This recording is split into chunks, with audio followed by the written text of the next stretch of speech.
बिस्मिल्लाहिर्रहमानिर्रहीम। अस्सलामुअलैकुम वरहमतुल्लाहि वबरकातुहू। अल्हम्दुलिल्लाहि रब्बिल आलमीन वस्सलातु वस्सलाम अला अशरफिल अंबियाइ वल मुरसलीन व अला आलिहि व अस्हाबिहि अजमाइन। रब्बि इश्रह ली सदरी व यस्सिर ली अमरी वहलुल उक़दतम मिन लिसानी यफ़क़हू क़ौली। कल हम लोगों ने ये जाना था कि ज़कात किन चीज़ों में है और उसका निसाब किस कदर होना चाहिए।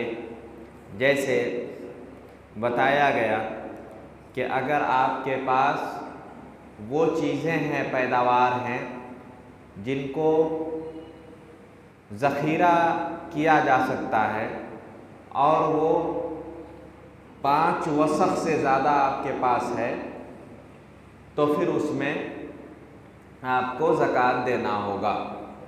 उसके अलावा जो माल है वो 1 साल गुज़रने के बाद उस पर आपको ज़कात देना होगा, 1 साल गुज़रने के बाद। अब बात आती है सोने और चांदी की। अल्लाह ताला ने कहा वल्लदीन यकनिज़ून ज़हब वल फ़िद्दत, यानी उन लोगों पर इस आयत में तनक़ीद की गई और उनको धमकी दी गई कि जो लोग कंज़ जमा करते हैं, यानी सोने और चांदी जमा करते हैं और उसका ज़कात नहीं देते, तो उसके ज़रिए क़यामत के दिन उसी से उसको गर्म करके उससे जलाया जाएगा चमड़ों को। इसलिए कहा कि कंज़ किसको कहते हैं। यहाँ पे कंज़ जो कहा गया है सोने और चांदी को। सोना और चांदी, ज़ेवरात, ये कंज़ कब कहलाएंगे?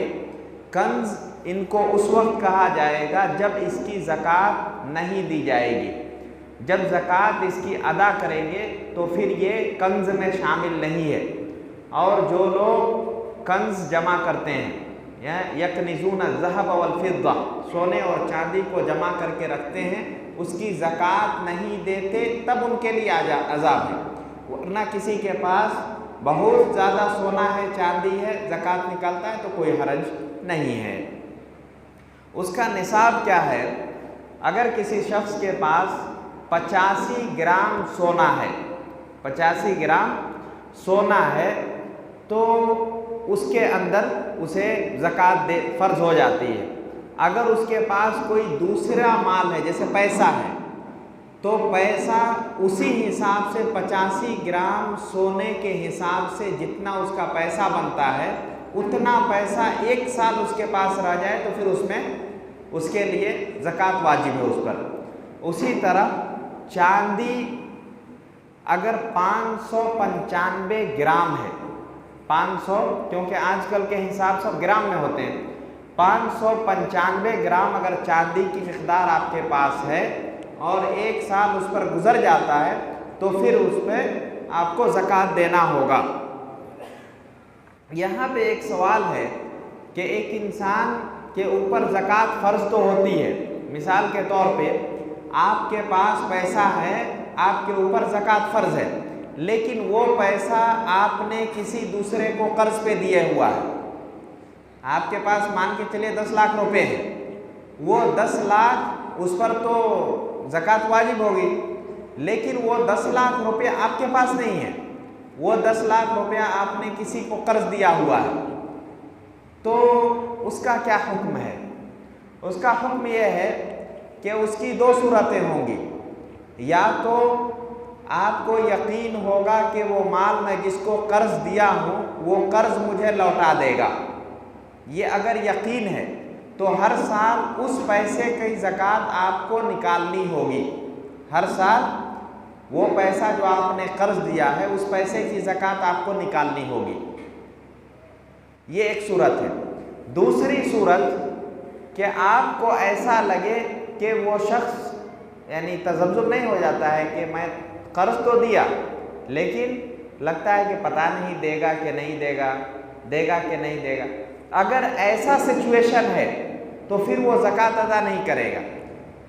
जो साहिब माल है वो ज़कात अदा नहीं करेगा उस वक्त तक जब तक कि वो माल उसको मिल ना जाए।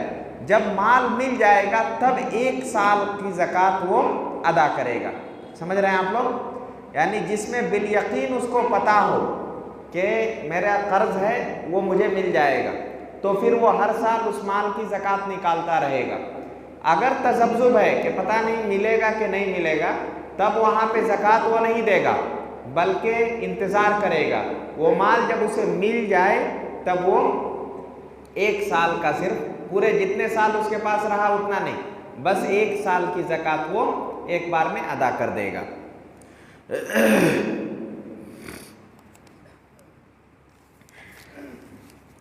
ये सोने और चांदी के ताल्लुक़ से जब बहस होती है तो इसमें एक और बहस छिड़ जाती है कि सोना आदमी जो पहनता है या सबसे पहले तो कौन पहनेगा, चांदी कौन पहनेगा, सोना कौन पहनेगा। तो सोने और चांदी ये सब पहनना औरतों के लिए तो जायज़ है, मुसलमान औरतें सब जायज़ है। चांदी मर्द पहन सकता है, अंगूठी वगैरह। सोना उस पर हराम है, सोना मुसलमान मर्दों को नहीं पहनना है।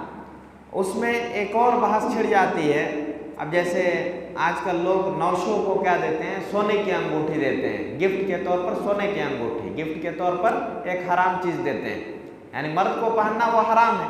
तो आपने अगर सोने की अंगूठी उसको दी है तो गोया कि आपने हराम तोहफा दिया है। तो ये एक बहस छिड़ती है। औरतें या मर्द जो जेवरात पहनते हैं, मर्द अंगूठी पहनता है, औरतें दूसरे जेवरात पहनते हैं, क्या उसमें ज़कात है कि नहीं, ये एक इख्तिलाफी मसला है कि उन जेवरात में ज़कात है या नहीं। निसाब को पहुंच गया, क्या ये जेवरात उन चीज़ों की तरह हैं जैसे घर है, गाड़ी है, मोबाइल है, इन सारी चीज़ों की तरह जेवरात भी हैं, या जेवरात की हैसियत दूसरे माल की है। अगर हम ये कहते हैं कि वो जेवरात की हैसियत उसी तरह है जैसे हमारे पास घर की हैसियत है, हमारे पास गाड़ी की हैसियत है, उसी तरह वो भी एक इस्तेमाल करने वाली चीज़ है, अगर हम उस पर क़यास करते हैं तो उसमें ज़कात नहीं है। अगर हम कहते हैं कि ये माल है, यानी इस्तेख़दाम के लिए नहीं है बल्कि उसको अलग से माल शुमार करते हैं, तो फिर उसमें ज़कात है। लेकिन राजिह को उलमा का बहरहाल इसमें इख्तिलाफ है कि इसमें ज़कात है या नहीं। वो जेवरात जो औरतें पहनती हैं उसमें ज़कात है या नहीं, ये एक इख्तिलाफी मसला है, इसमें उलमा का इख्तिलाफ है। लेकिन दलील की रोशनी में राजिह कौल के मुताबिक वो जेवरात जो औरतें पहनती हैं उनमें ज़कात नहीं है, जो इस्तेमाल के लिए हो। कुछ औरतें क्या करती हैं कि जेवरात पैसा न रख के जेवरात ख़रीद के रखती हैं, हालांकि उसका मकसद इस्तेमाल का नहीं होता, फिर उसका हुक्म बदल जाएगा। तो ये कहना कि मैं इसको पहनने के लिए आम तौर से जो पहनते हैं हमेशा, ये जेवरात के ताल्लुक़ से है राजिह कौल के मुताबिक कि उसमें ज़कात नहीं है, वो आम इस्तेख़दाम की चीज़ों में उसको शुमार कर लिया जाएगा। लेकिन वो जेवरात जो पैसा न रख के जेवर ख़रीद लेती है फिर उसका मसला अलग हो जाएगा, उसमें ज़कात जितना बनेगा उसको निकालना होगा। बहरहाल ये इख्तिलाफी मसला है, इसमें आपको इसके मुखालिफ अक़वाल भी मिल जाएंगे और इसके मुआफ़िक़ अक़वाल भी मिल जाएंगे। लेकिन दलील की रोशनी में कुछ उलमा इसको राजिह करार दिए हैं कि जो औरतें जेवरात पहनती हैं उसमें ज़कात नहीं है।